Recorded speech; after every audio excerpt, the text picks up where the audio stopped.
হরে কৃষ্ণ কৃষ্ণ কৃষ্ণ হরে হরে, হরে রাম রাম রাম হরে হরে। সফলা একাদশী ব্রত মাহাত্ম্য। পৌষ মাসের কৃষ্ণপক্ষের একাদশীর নাম সফলা।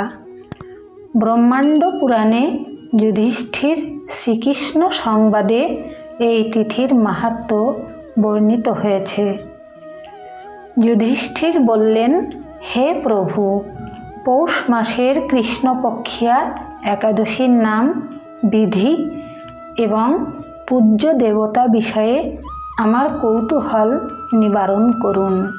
শ্রীকৃষ্ণ বললেন, হে মহারাজ, আপনার প্রতি স্নেহবশত সেই ব্রত কথা বিষয়ে বলছি। এই ব্রত আমাকে যেরকম সন্তুষ্ট করে, বহু দান দক্ষিণাযুক্ত যজ্ঞাদি দ্বারা আমি সেরকম সন্তুষ্ট হই না। তাই যত্ন সহকারে এই ব্রত পালন করা কর্তব্য। পৌষ মাসের কৃষ্ণপক্ষিয়া একাদশীর নাম সফলা। নাগদের মধ্যে যেমন শেষনাগ, পক্ষীদের মধ্যে গরুড়, মানুষের মধ্যে ব্রাহ্মণ, দেবতাদের মধ্যে নারায়ণ সর্বশ্রেষ্ঠ, তেমনি সকল ব্রতের মধ্যে একাদশী ব্রতই সর্বশ্রেষ্ঠ। হে মহারাজ, যারা এই ব্রত পালন করেন তারা আমার অত্যন্ত প্রিয়। তাদের এ জগতে ধনলাভ ও পরজগতে মুক্তি লাভ হয়। হাজার হাজার বছর তপস্যায় যে ফল লাভ হয় না, একমাত্র সফলা একাদশীতে রাত্রি জাগরণের ফলে তা অনায়াসে প্রাপ্ত হওয়া যায়। মহিষ্মত নামে এক রাজা প্রসিদ্ধ চম্পাবতী নগরে বাস করতেন। রাজার 4 জন পুত্র ছিল, কিন্তু তার জ্যেষ্ঠ পুত্র লুম্ভক সর্বদা পরস্ত্রী গমন, মদ্যপান প্রভৃতি অসৎ কার্যে রত ছিল। সে সর্বক্ষণ ব্রাহ্মণ, বৈষ্ণব ও দেবতাদের নিন্দা করত। পুত্রের এই আচরণে ক্ষুব্ধ হয়ে রাজা তাকে রাজ্য থেকে বার করে দিলেন। স্ত্রী, পুত্র, পিতামাতা, আত্মীয় স্বজন পরিত্যক্ত হয়ে সে এক গভীর বনে প্রবেশ করল। সেখানে কখনো জীব হত্যা, আবার কখনো চুরি করে জীবন ধারণ করতে লাগল। কিছুদিন পরে একদিন সে নগরে প্রহরীদের কাছে ধরা পড়ল, কিন্তু রাজপুত্র বলে সেই অপরাধ থেকে সে মুক্তি পেল। পুনরায় সে বনে ফিরে গিয়ে জীবহত্যা ও ফলমূল আহার করে দিন যাপন করতে লাগল। ওই বনে বহু বছরের পুরনো একটি বিশাল অশ্বত্থ বৃক্ষ ছিল। সেখানে ভগবান শ্রী বাসুদেব বিরাজমান বলে বৃক্ষটি দেবত্ব প্রাপ্ত হয়েছে। সেই বৃক্ষতলে পাপবুদ্ধি লুম্ভক বাস করত।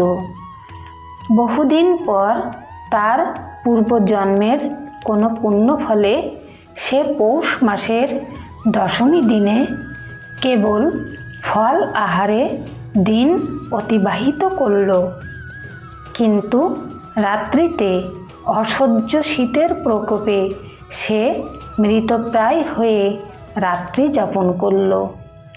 পরদিন সূর্যোদয় হলেও সে অচেতন হয়েই পড়ে রইল। দুপুরের দিকে তার চেতনা ফিরল। ক্ষুধা নিবারণের জন্য সে অতি কষ্টে কিছু ফল সংগ্রহ করল। এরপর সেই বৃক্ষতলে এসে পুনরায় বিশ্রাম করতে থাকল। রাত্রিতে খাদ্যাভাবে সে ক্রমশ দুর্বল হয়ে পড়ল। সে প্রাণ রক্ষার্থে ঈশ্বরের উদ্দেশ্যে ফলগুলি নিয়ে, হে ভগবান, আমার কি গতি হবে বলে অশ্রুপাত করতে করতে সেই বৃক্ষমূলে হে লক্ষ্মীপতি নারায়ণ, আপনি প্রসন্ন হন বলে ফলগুলি নিবেদন করল। এইভাবে সে অনাহারে ও অনিদ্রায় সেই রাত্রি যাপন করল।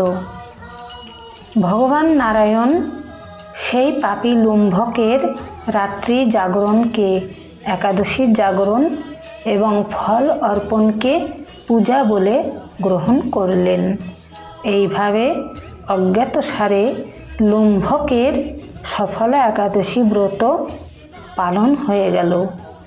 প্রাতকালে আকাশে দৈববাণী হল, হে পুত্র, তুমি সফলা ব্রতের পুণ্য প্রভাবে রাজ্য প্রাপ্ত হবে। সেই দৈববাণী শোনা মাত্র লুম্ভক দিব্যরূপ লাভ করল। তার পাপবুদ্ধি দূর হল। সে পুনরায় নিষ্কণ্টক রাজ্য লাভ করল। স্ত্রী পুত্র সহ কিছুকাল রাজ্য সুখ ভোগের পর পুত্রের ওপর রাজ্যের ভার দিয়ে সে সন্ন্যাস আশ্রম গ্রহণ করল।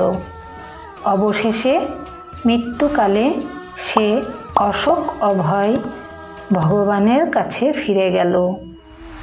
হে মহারাজ, এভাবে সফলা একাদশী যিনি পালন করেন তিনি জাগতিক সুখ ও পরে মুক্তি লাভ করেন। এই ব্রতে যারা শ্রদ্ধাশীল তারাই ধন্য, তাদের জন্ম সার্থক, এতে কোনো সন্দেহ নেই। এই ব্রত পাঠ ও শ্রবণে মানুষের রাজসূয় যজ্ঞের ফল লাভ হয়।